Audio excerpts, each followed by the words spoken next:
সুপ্রিয় দর্শক মণ্ডলী, আমরা এখন যাচ্ছি কুয়াকাটার ঝাউবন বিচ এর উদ্দেশ্যে।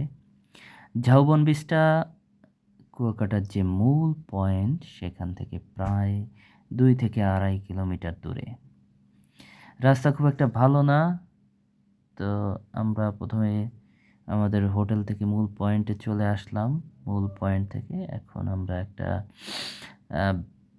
ভ্যানের অটো, ভ্যান, যেটা হচ্ছে এই মোটর চালিত ভ্যান, এই ভ্যানে করে আমরা এখন সেই ঝাউবন পয়েন্টের দিকে রওনা দিয়েছি।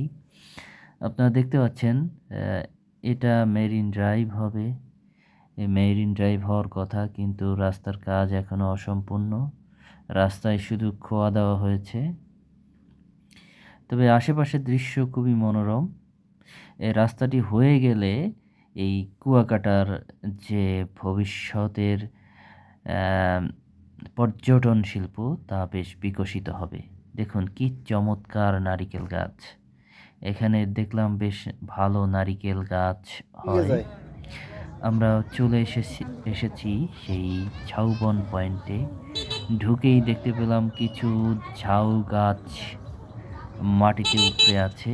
এখান থেকে আস্তে আস্তে বালু পার হয়ে আমাদেরকে যেতে হবে সেই ঝাউবন পয়েন্টে। তো আমরা আস্তে আস্তে আগাচ্ছি। বালুতে আমাদের পা কিছুটা আটকে আসছিল, তারপরেও বেশ ভালো লাগছিল চারপাশের দৃশ্যগুলো দেখতে। দূরে কিছু তাল গাছ আছে, তাল গাছগুলো দেখুন, সেই সাথে নারিকেল গাছও আছে। এর মাঝে আর এক পাশে আছে সমুদ্র সৈকত। আমরা এবার একটু নারিকেল দেখব। কি ডাব কত রে? ডাব 300 কত টাকা? 120 টাকা দেবে একদম। এটা 120 100 টাকা ভাই। এই ভাই, আর এটা 150। হ্যাঁ, এটা 150 আর এটা 120। দর্শক মণ্ডলী, এই যে জায়গাগুলো, এখানে বেঞ্চ আছে কিছু, যাতে আপনি শুয়েও সময় কাটাতে পারেন। আর আপনারা অলরেডি দেখলেন নারকেলগুলো।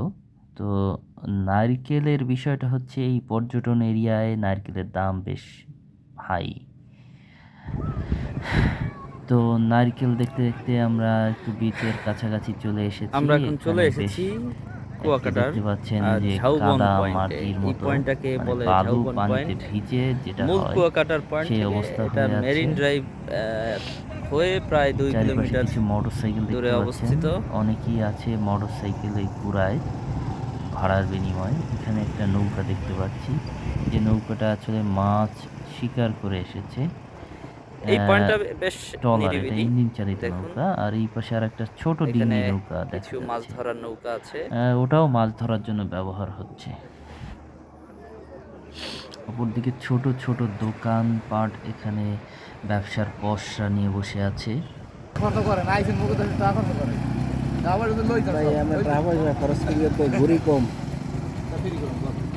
আমার ওই তো ওই জায়গায় যে দেখছিলাম হলো সূর্য উদয়, আর এদিক দেখছে সূর্য অস্ত। আর ওদিক দিয়ে এই যে বোতলকের যায় না, সবাই ওই জায়গায় আর এক আপেলের বাইকের যে চালক, সে আমাদেরকে খুব পটানোর চেষ্টা করছিল বাইকে নেওয়ার জন্য। বাট আমরা তার থেকে এই ইঞ্জিন চালিত নৌকা থেকে কি নামে সেটা দেখার একটু বেশি আগ্রহ। ইঞ্জিন চালিত নৌকা অর্থাৎ মাছ ধরার নৌকা থেকে আমরা দেখতে পাচ্ছিলাম যে জেলেরা নামছে ধীরে ধীরে। আর একটু নিরিবিলি সময় কাটাতে চাচ্ছিলাম, তাই আর এই বাইক চালকের ধোঁকায় বা তার আশ্বাসে আমরা আর সামনের দিকে গেলাম না। তিনি অবশ্য নাছোড়বান্দা ছিলেন, অনেকক্ষণ বসেছিলেন।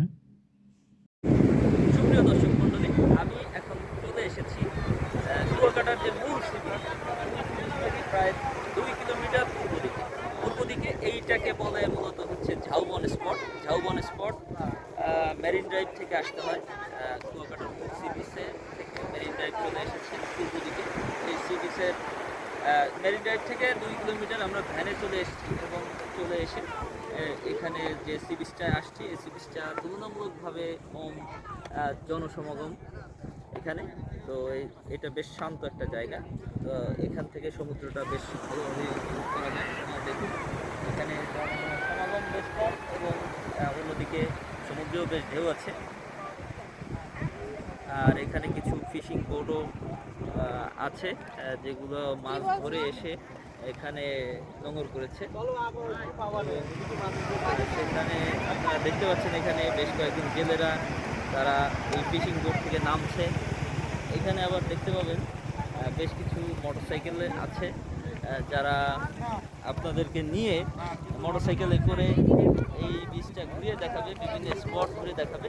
তবে একটা বিষয়ে একটু সাবধানতা অবলম্বন করতে হবে যে এই বাইক রাইড করার ক্ষেত্রে যে দাম দরটা আগে থেকে করে নিতে হবে, তাহলে অতিরিক্ত দাম নেওয়ার একটা সম্ভাবনা থাকে। আর এদিকে দেখুন বেশ কিছু ঝাউবন আছে, ঝাউ গাছ। দেখতে পাচ্ছেন এই ঝাউ গাছগুলো সাধারণত সমুদ্রের পাশে, অর্থাৎ নোনা জল এবং বালুর পাশে বেশ সম্ভব হয়। এই গাছগুলো বেশ স্ট্রং।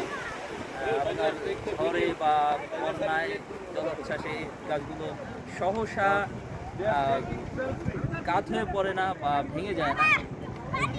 এই গাছটা বেশ স্ট্রং, তাই বেশিরভাগ জায়গায় বাংলাদেশে দেখবেন কক্সবাজার বা যমুনা বিল সমুদ্র সৈকত বা বিশাল আকারে ঝাউবন, ঠিক একই ধরনের ঘটনা এই কুয়াকাটাতেও এখানে ঝাউবন হয়েছে। তার পাশাপাশি এখানে দেখা যাচ্ছে বেশ কিছু তাল গাছও এখানে আছে, অনেক তাল গাছ।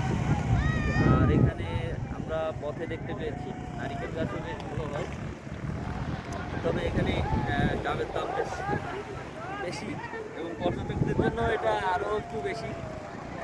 ছোট ছোট ডাব আমি দেখেছি, যেগুলো আসলে মানে ভিতরে খুব একটা পানি ওঠে না, বোঝাই যায়। তো সেই ডাবের দামও প্রায় 150 টাকা করে। তাই আপনারা যারা